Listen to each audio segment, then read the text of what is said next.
نحمده ونصلي ونسلم على رسوله الكريم اما بعد فاعوذ بالله من الشيطان الرجيم بسم الله الرحمن الرحيم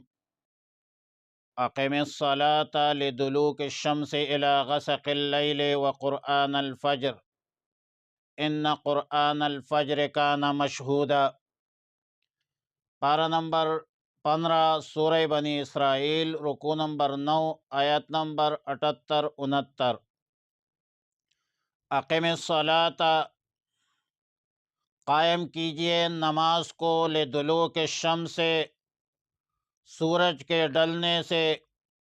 الی غسق اللیل، رات کے اندھیرے تک،